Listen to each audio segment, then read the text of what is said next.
Love and Murder.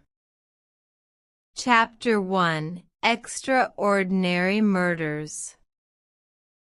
I was staying in Paris during the spring and part of the summer of 18.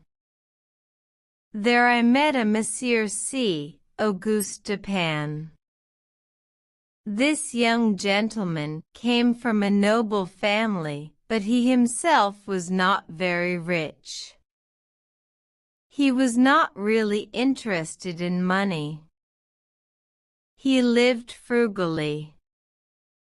Books were his only luxury. We first met at an obscure library in the Rue Montmartre. By some strange coincidence we were both looking for the same book.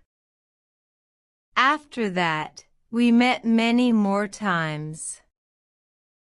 He told me about the history of his family. I was astonished by the extent of his reading. When did he find the time to read so many books? And I was fascinated by his vivid imagination. It was decided that we should live together while I was in Paris. We found a big, old, deserted house in the Faubourg Saint-Germain. As I had more money than Dupin, I offered to pay the rent. Our isolation was perfect. We admitted no visitors. Nobody knew the address of the house where we lived. For some strange reason, Dupin loved the night and I began to share his enthusiasm.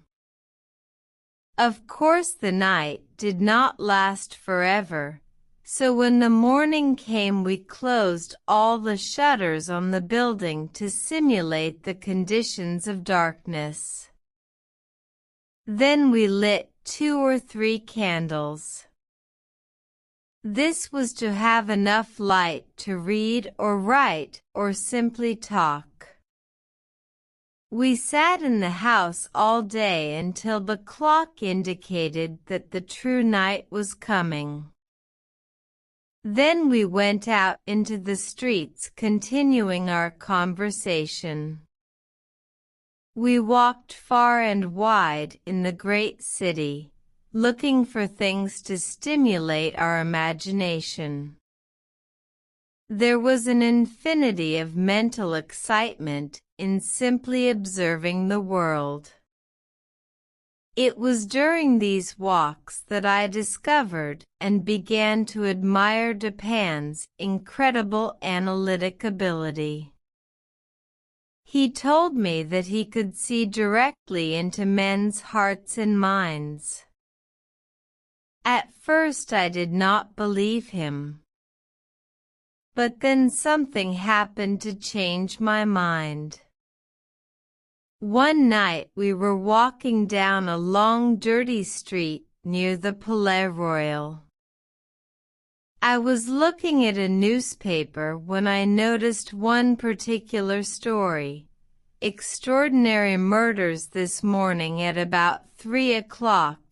A number of terrible screams awoke the inhabitants of the Quartier Saint-Roch.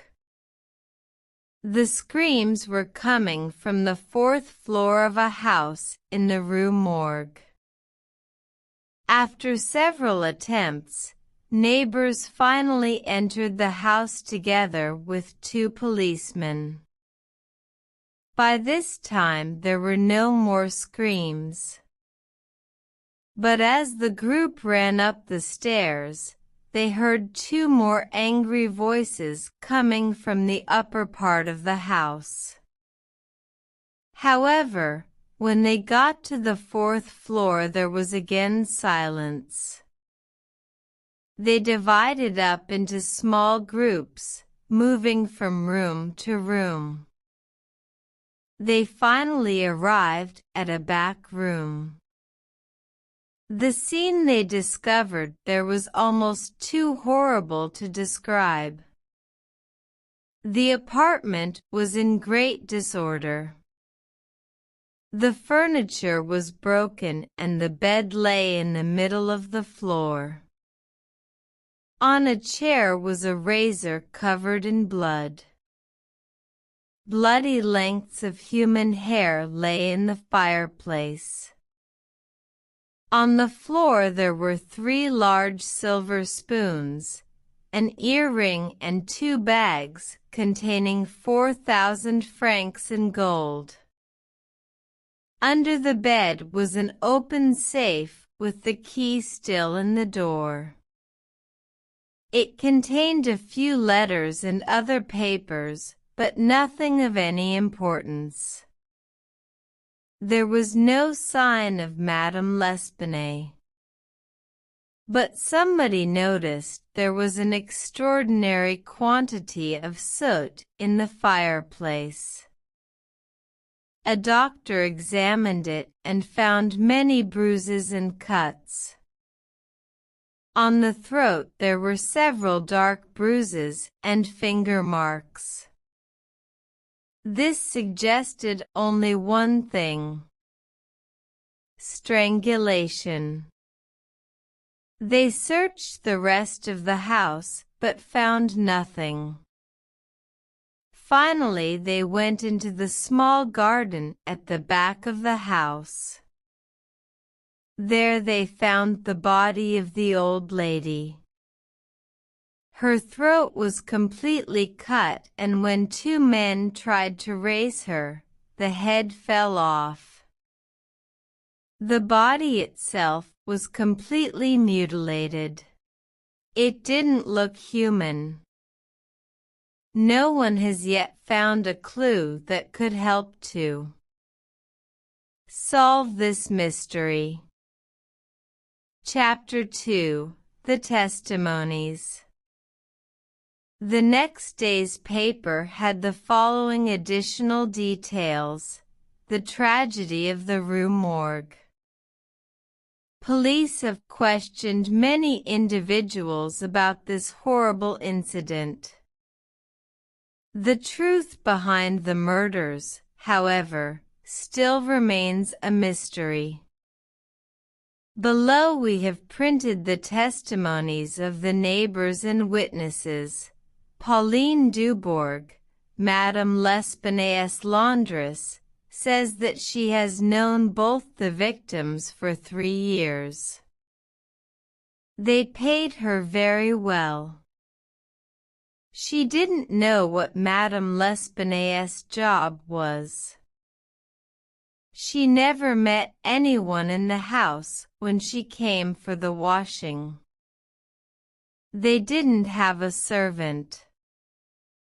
Pierre Moreau, tobacconist, says that he has sold tobacco to Madame L'Espanaye for almost 4 years. He was born in the area and has always lived there. The victims moved to the house 6 years ago. The 2 of them lived a very quiet life. He believed they had money.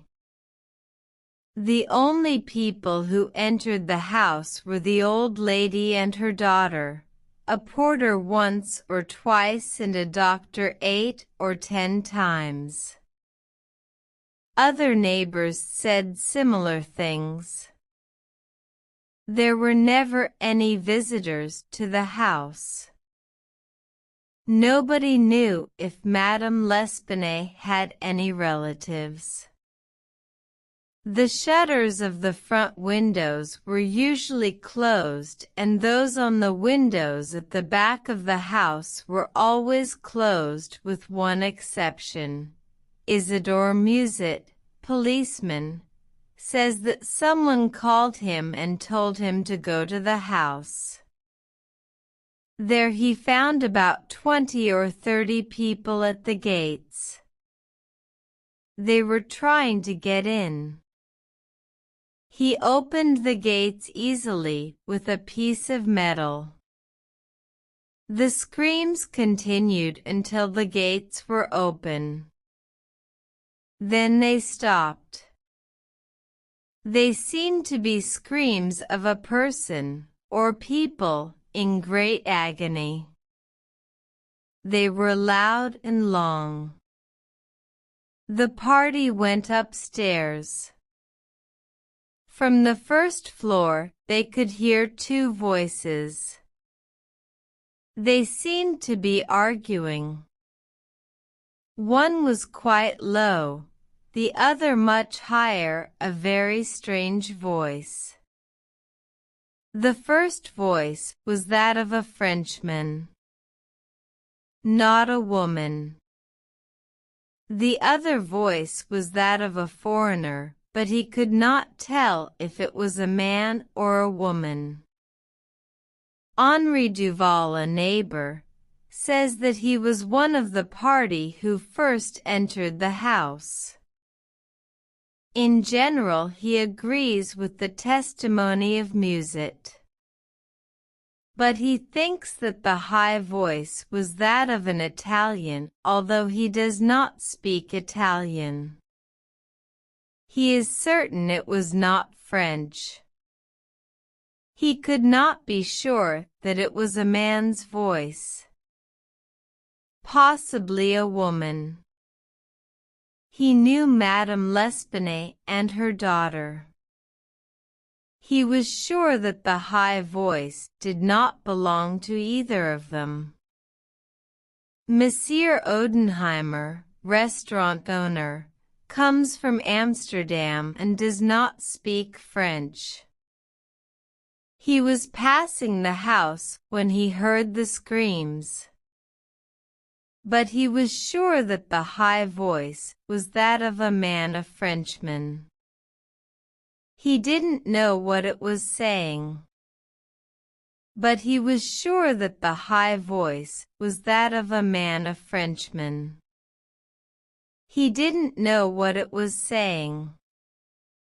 The words were loud and quick, spoken in fear and some anger. The voice was harsh. The low voice said several times, "Heaven help us," and once, "My God." Adolphe Lubon, clerk to Mignot & Son, says that at 12 noon he accompanied Madame L'Espanaye to her house with the 4,000 francs in 2 bags. He did not see anyone in the street at that time. William Bird, tailor, is an Englishman. He has lived in Paris for 2 years. He was one of the first to go up the stairs. He heard the voices and also a sound, like the sound of people fighting. The shrill voice was very loud. He believes it was German, although he does not speak the language. Perhaps the voice of a woman. 4 of the above-named witnesses also said that the door of the room where they found the body of Mademoiselle L'Espanaye was locked from the inside. Everything was perfectly silent.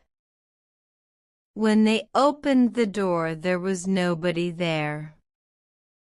The windows of both the back and front room were closed and locked from inside. A door between the 2 rooms was closed, but not locked. The door from the front room into the corridor was locked with the key on the inside. A small room in the front of the house at the end of the corridor was open. This room was full of old beds and boxes. The police searched the whole house. Some of the witnesses say that only 3 minutes passed between the time they heard the angry voices and the moment they forced the door of the room. Others think the interval was as long as 5 minutes.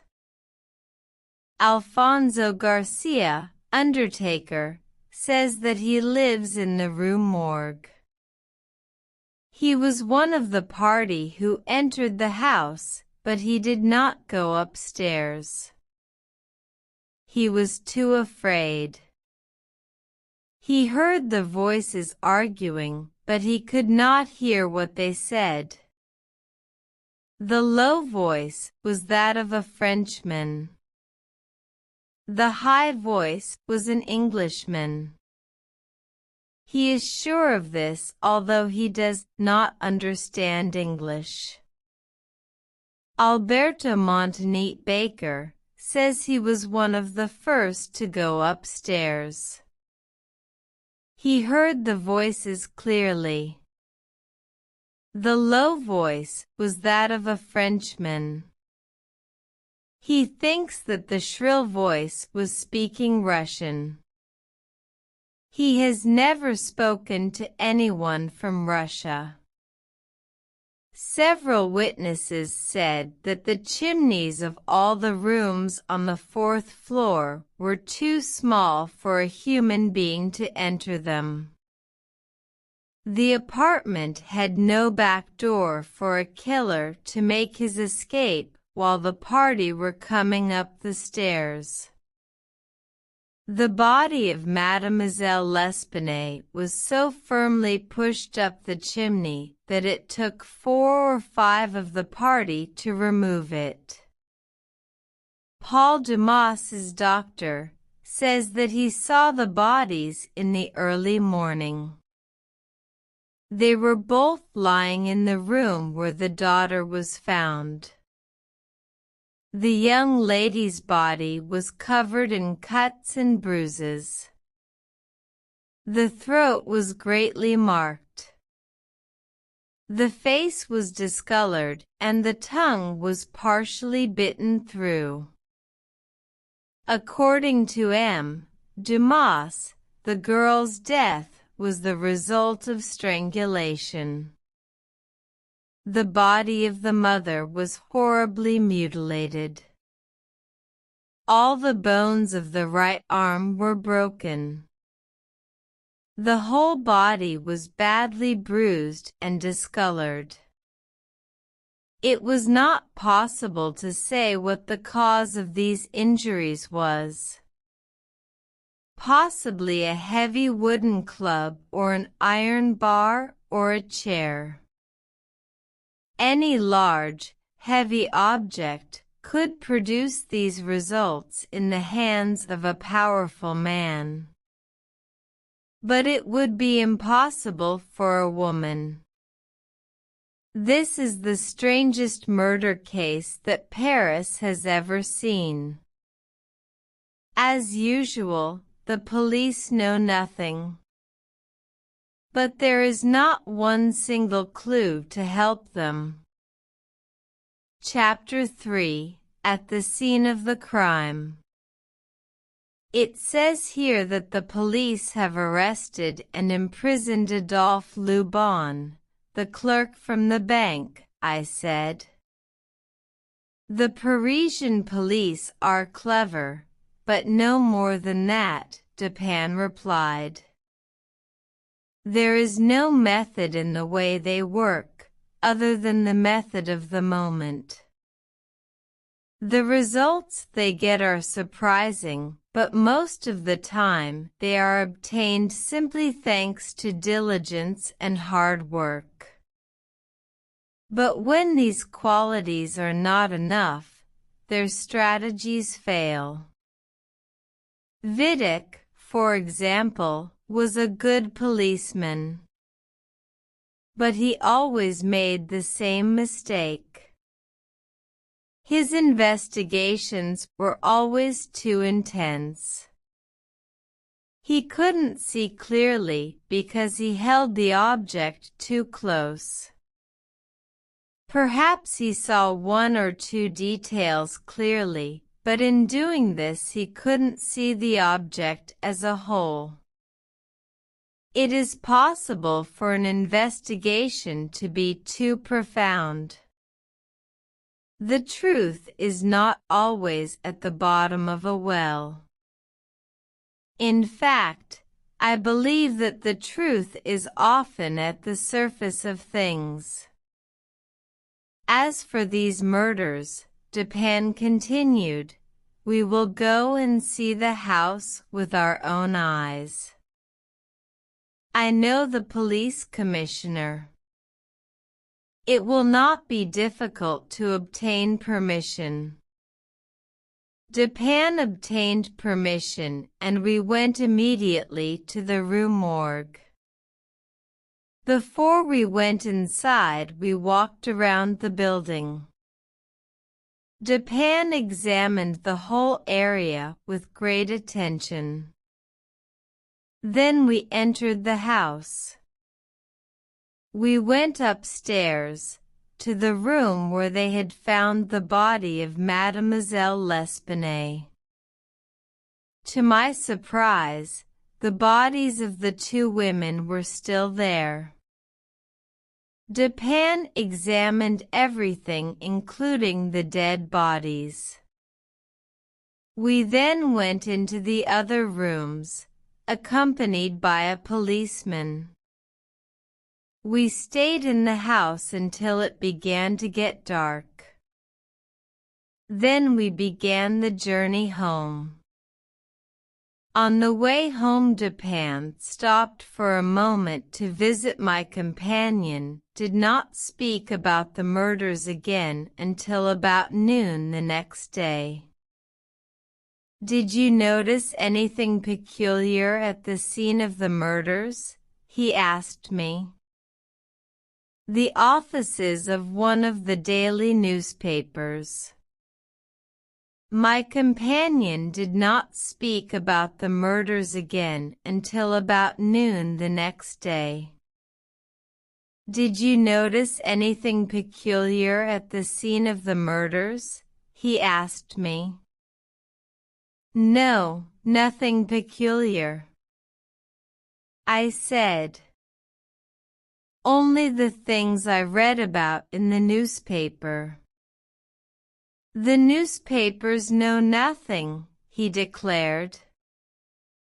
I mean the bizarre character of the murders. The police cannot understand the fact that there is no obvious motive for the atrocity of the murders.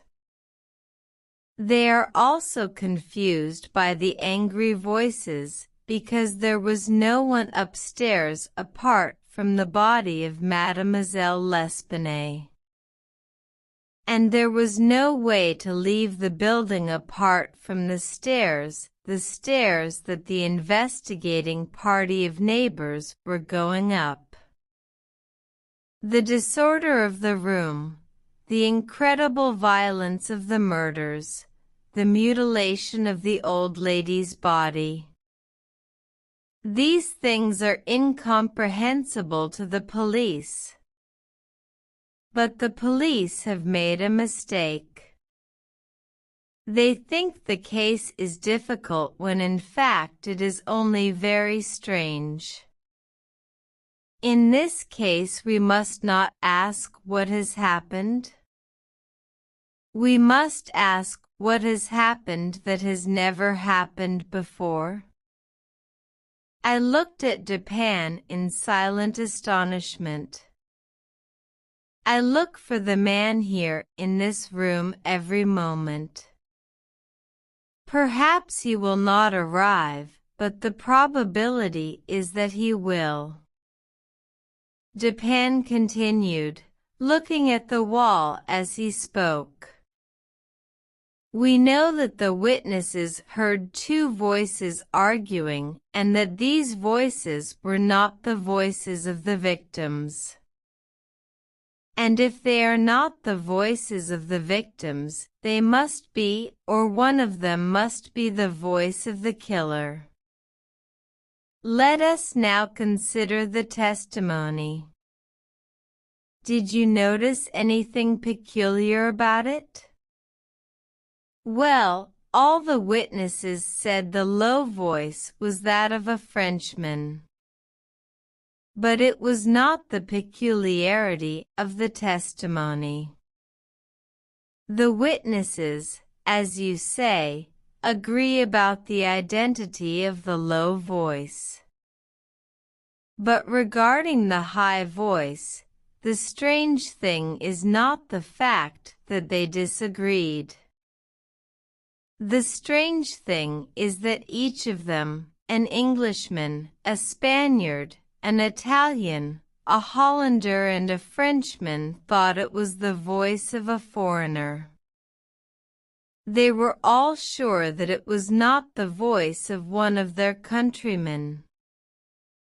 But each of these witnesses also says that the voice was speaking a language that they do not know.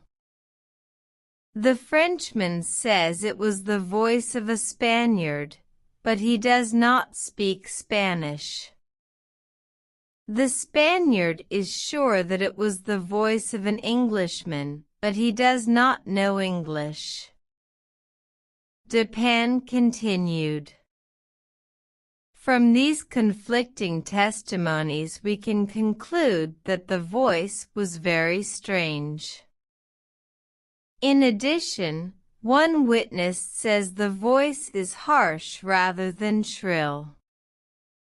And two others say it is quick and unequal. No witness could distinguish any words it said.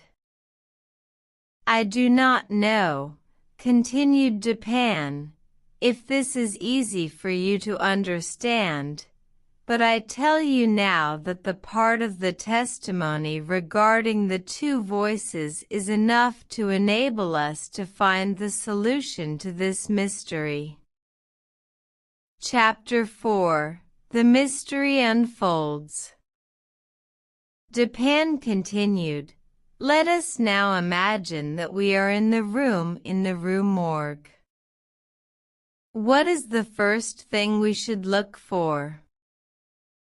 The way the murderers escaped. Dupin continued, let us now imagine that we are in the Rue Morgue. What is the first thing we should look for?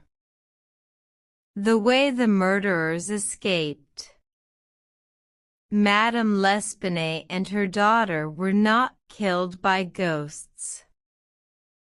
So how did the murderers escape? Let us now examine the possible means of exit. One thing is clear. When the party came up the stairs, the assassins were either in the room where they found Mademoiselle L'Espanaye or the room next to it. But when we were there, I decided to make my own search. Both doors going from the rooms into the corridor were locked with the keys inside. In fact, they are too small to permit a cat to climb up them. So the only possible exit that remains are the windows. The murderers couldn't escape through the windows at the front of the house because somebody in the street would see them. Therefore they passed through the windows in the back room. There are two windows in this room. One of them is completely visible. I examined this window and found that it was nailed shut. It was impossible to raise it. Then I examined the other window. It too was nailed shut. The police concluded from this that the murderers did not use the windows to escape. So the police did not even try to remove the nail from the second window. But I knew that the windows were the only means of exit. I went to the first window, and with difficulty I took the nail out. Once the nail was out, it was easy to raise the window. But the police were right. It was impossible to replace this nail from the outside. Then I turned to the other window. It looked exactly the same as the first. Once again I pulled the nail. But when I took it out, I saw that what I had in my hand was only a part of the nail. I raised the window and saw that the bottom part of the nail remained in the window sill. The nail was broken, and I saw that the fracture was very old. Now I understood everything. This window only appeared to be locked. And when the assassins closed it from the outside, the nail once again appeared secure. The police didn't see this because they didn't try the second window. They assumed from its appearance that it too was securely locked. The next question is how the murderers got down from the fourth floor to the ground. Less than 2 meters from the window I have just spoken about, there is a lightning rod which runs to the ground. From this rod it is impossible to reach the window itself. But then there are the shutters on the windows. These shutters are very interesting. They are in the form of a single door, but the top part is composed of horizontal wooden bars which provide excellent handholds. Each shutter is about 1 meter wide, which means that if it is extended fully back to the wall, the shutter of our window is less than 1 meter from the lightning rod. It is possible that someone with great strength and agility could jump from the lightning rod to the shutter. Then he could use his feet to push himself from the wall and close the shutter. And if the window was open, he could even enter the room. But after all I have said, I want you to consider the extraordinary agility necessary to do this.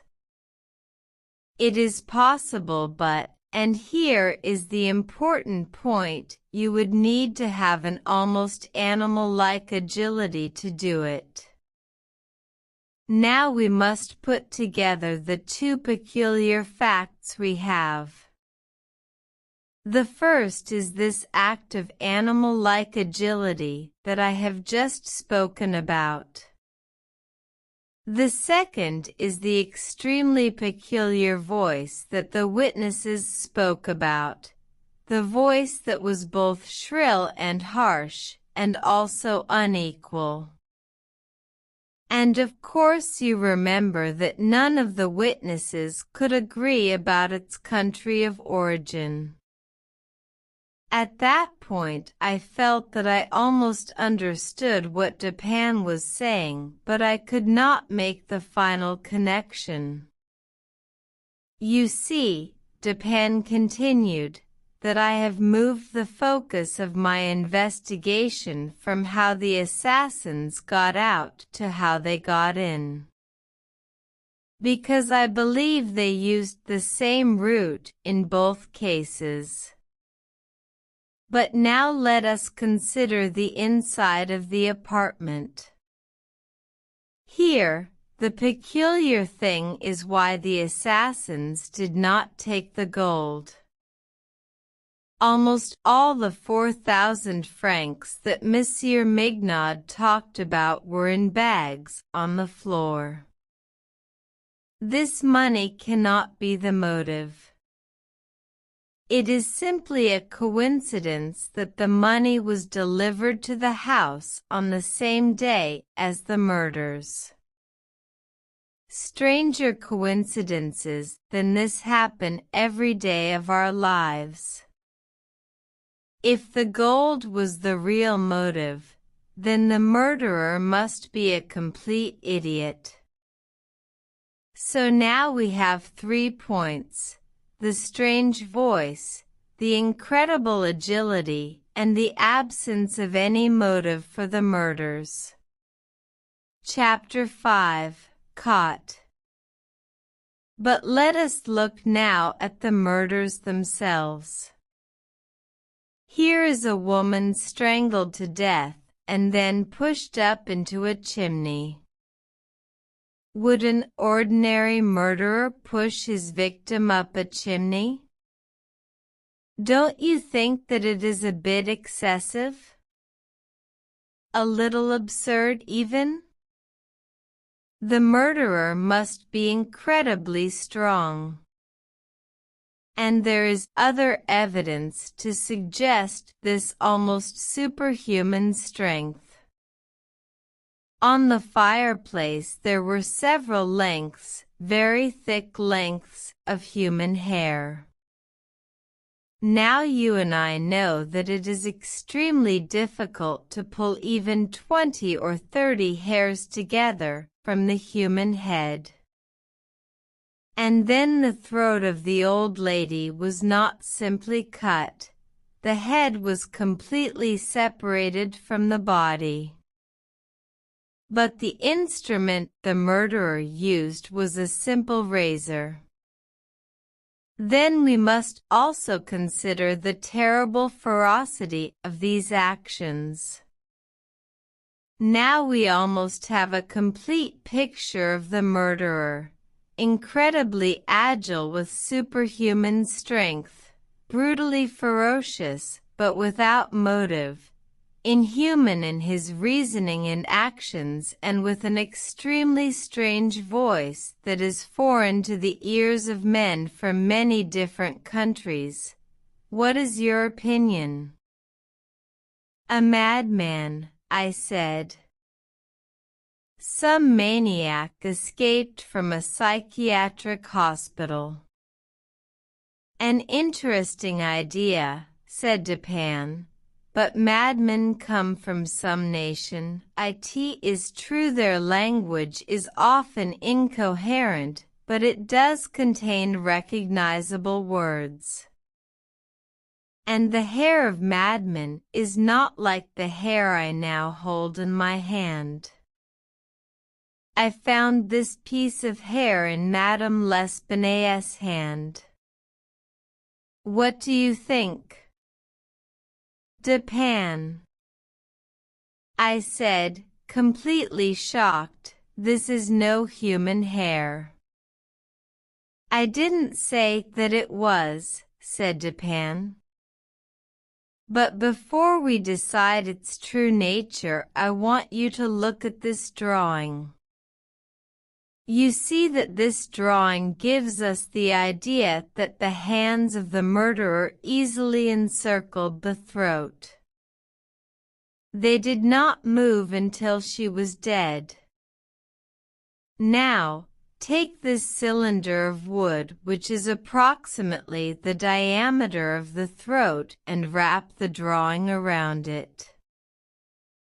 I followed Dupin's instructions. Now I want you to try to place your fingers over the finger marks of the murderer. I tried to do this, but it was impossible.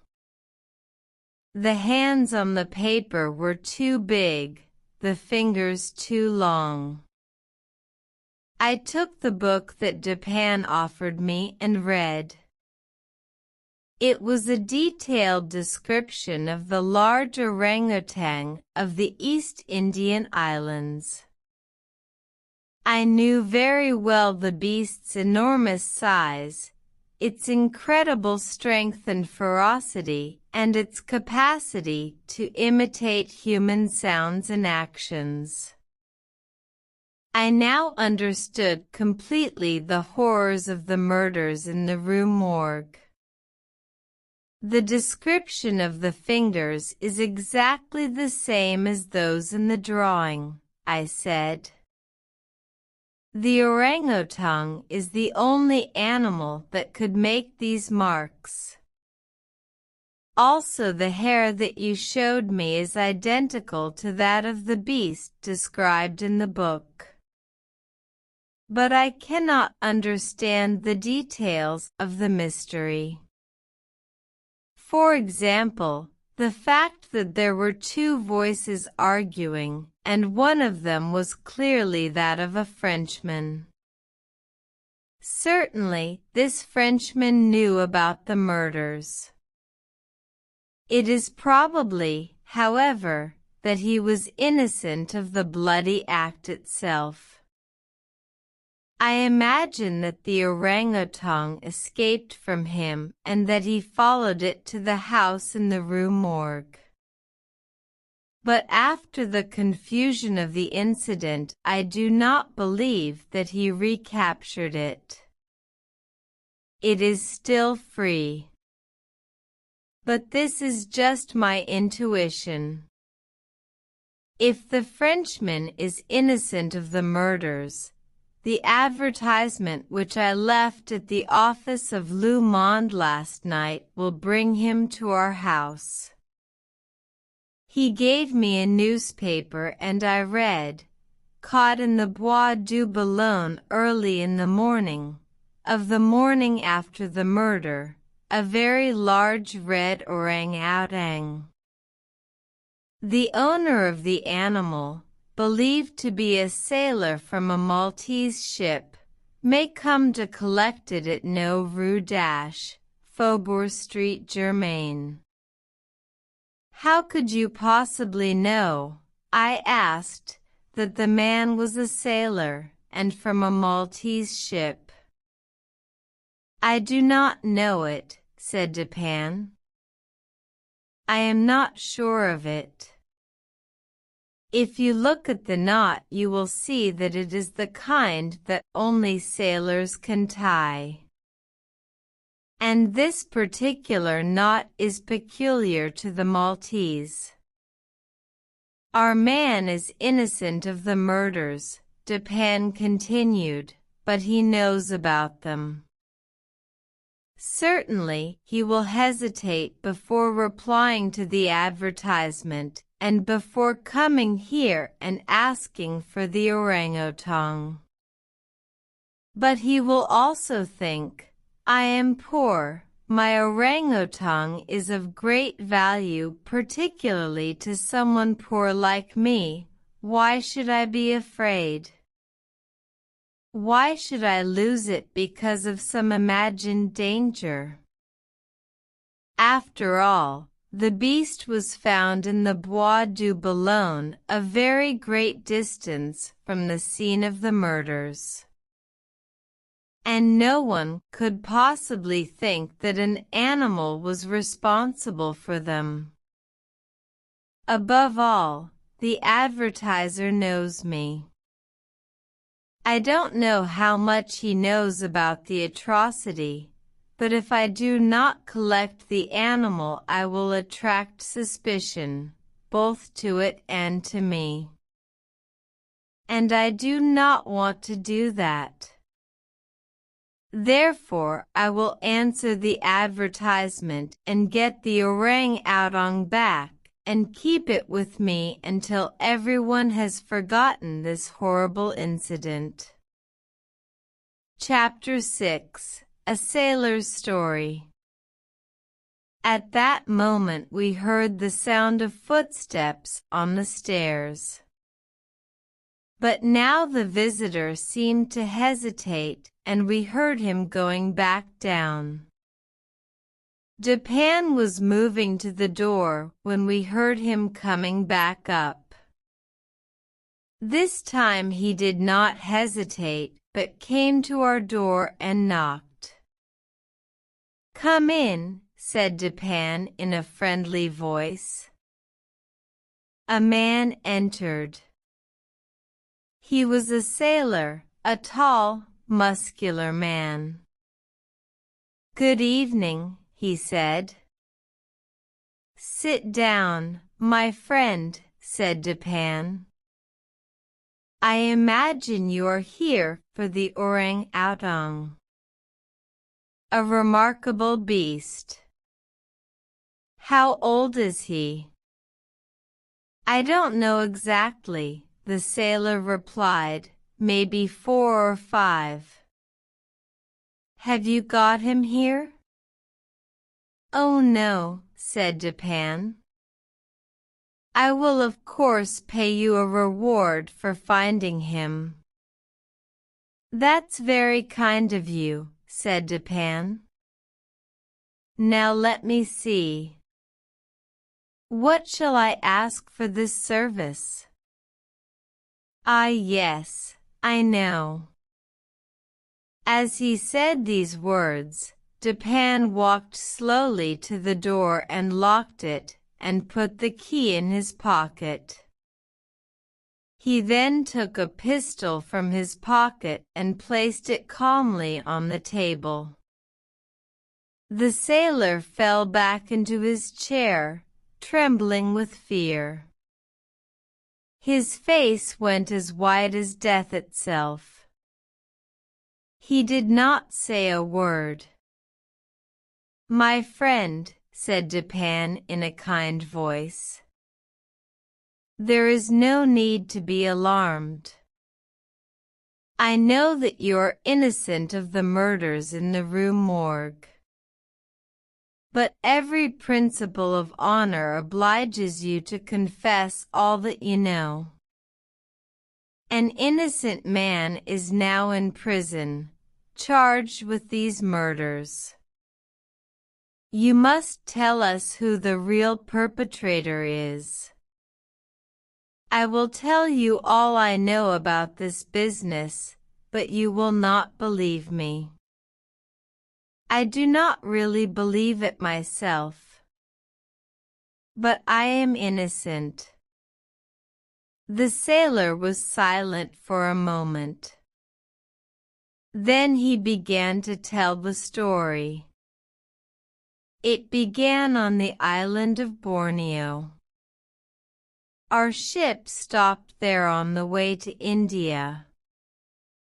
A friend of mine captured an orangutan, but he fell sick and died.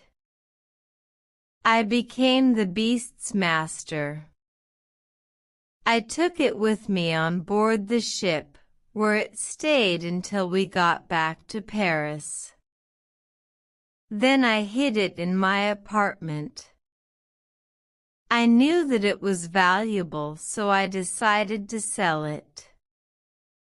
The next evening I went out with some sailor friends. When I got back in the early morning, I could not believe what I saw. There, sitting in my chair, was the orangutan. Its face was covered in shaving foam, and in its hand was my razor. It sat there looking at itself in the mirror. I realized that the beast was trying to shave. But all I could think about was the razor in its hand. I was terrified. For a minute I didn't know what to do. Then I took the whip that I used to control the orang-outang. When he saw it he was afraid, but before I could do anything he ran out of the room and down the stairs, and then jumped out of an open window into the street. I followed the orangutan down street after street. The city was deserted. It was 3 o'clock in the morning, and everyone was in bed. Finally, I trapped it in an alley at the rear of the rue Morgue. But then the beast saw a light shining from the open window of Madame L'Espanaye's room on the 4th floor of her house. Running to the building, it saw the lightning rod, which it climbed with unbelievable agility. Then, with one long arm, it grasped the shutter which was against the wall and used it to swing itself into the room.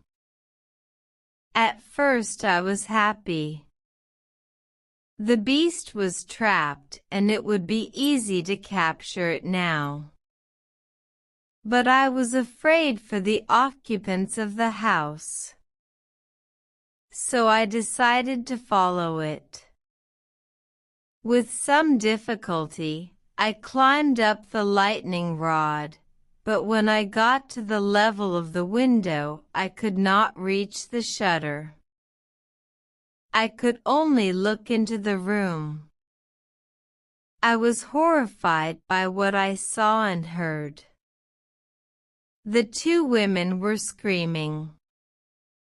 I saw the orangutan take Madame L'Espanaye by the hair and cut her throat with the razor. The movement of its arm was so powerful that the woman's head was almost separated from her body. On seeing her blood, it became furious and jumped upon the girl, putting its hands around her throat until she too was dead. Just then, it saw me through the window and was suddenly afraid. It became agitated and started throwing the furniture around the room.